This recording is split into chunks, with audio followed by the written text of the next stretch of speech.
Environmental messages are really in right now, and like any message, it only works in a movie when it doesn't completely take over. Admittedly, Dr. Seuss's original Lorax story is pretty much just a morality play, but while there's a point it's trying to get across to kids, the fun is in the clever writing and bizarre, silly visuals. It's very, very difficult to take a children's storybook and flesh out the story to a full-length feature. What generally seems to happen, at least in the Dr. Seuss movies I've seen, like The Grinch, is a very old-hat, kid movie kind of plot that's thrown in to stretch out the running time.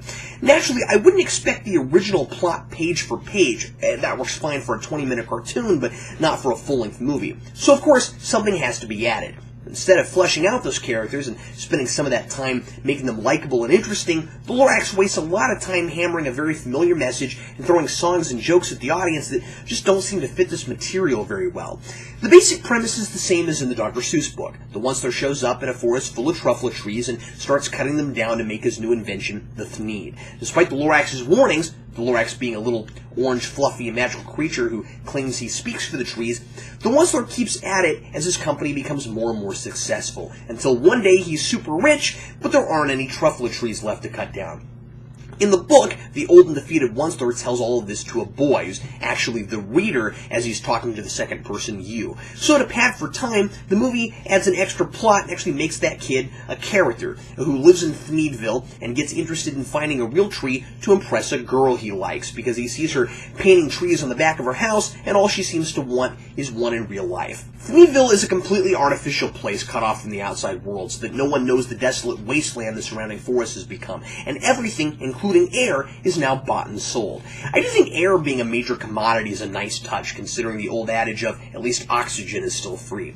But this girl is the only person who seems to even know what a real tree looks like, much less having any interest in seeing a real one, and I found myself wondering where she gets her information and why she's so different from anyone else there. The boy, Ted, could just as easily have been the extremely curious one in town, but no, and I suppose audiences are expected to more readily buy the standard boy-wants-girl plot, and so neither is very well developed beyond those initial desires.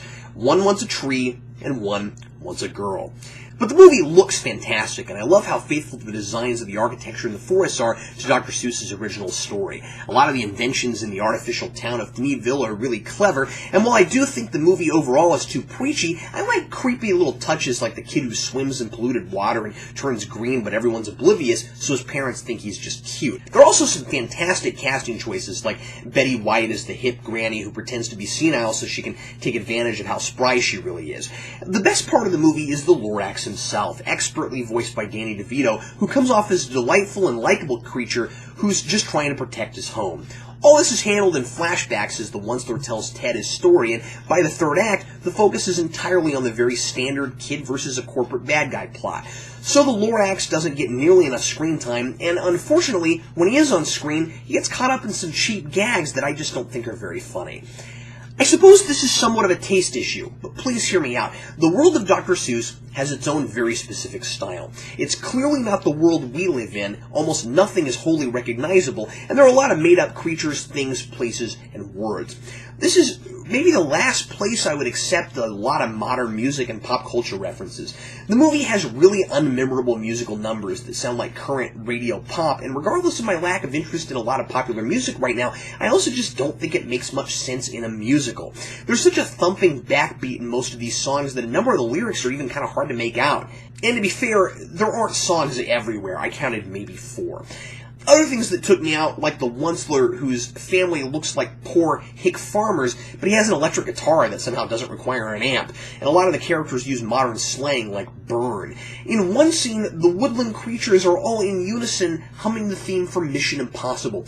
This sort of thing seems to be the norm for a lot of animated movies these days. It's going out of its way to relate to and attract its target audience, that it's dating itself like crazy, and I think something like the Lorax should try harder to be more timeless.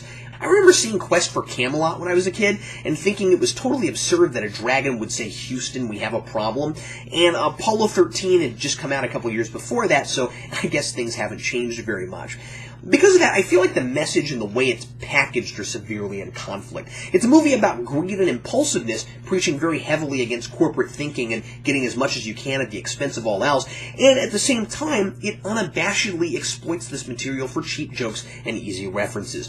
Preaching about the environment is safe right now. Dr. Seuss did it during a time when it wasn't the most popular message. Again, I'm not complaining about the theme. That's what the Lorax is supposed to be about. But make me care about it in the context of these characters. Make me care what happens to them. Don't just sell me the same cookie-cutter story I've seen so many times before, and then treat the message of don't be greedy and don't cut down trees like it's a revelation. The Lorax does a lot of things right, especially visually, but it doesn't give its audience enough credit, and it's too lazy with its characterizations to make me like anyone but the Lorax. I'm going to give it a 2.5 out of 4.